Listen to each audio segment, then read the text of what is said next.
Nơi bằng ai nhà mùi pi bay buồn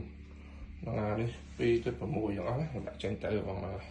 năng hi bạn vô mà đòi lại miền phần mùi cây mùi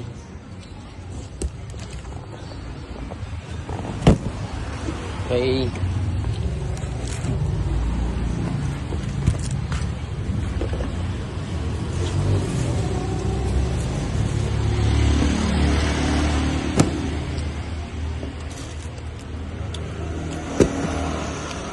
em mình mỗi cái không giáp pin tôi pi đi pi đây không nó sẽ đấy ha không một cái men cầm ai vậy mà phọt ấy mà đúng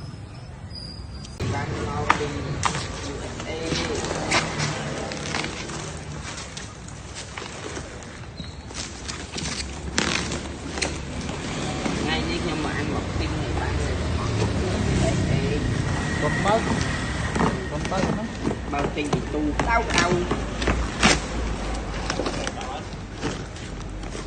mới tham yên đọc coi bộ mấy cái đó vậy hay chú gửi thôi là đâu đó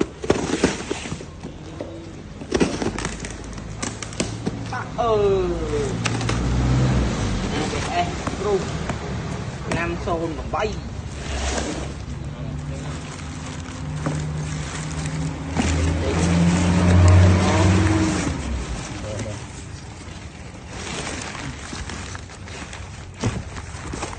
này buồn rồi ha buồn rồi ha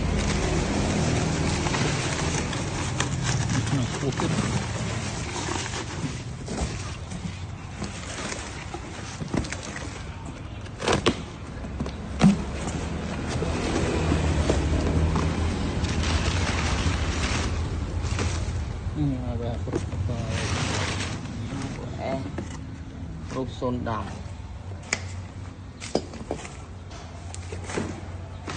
lên original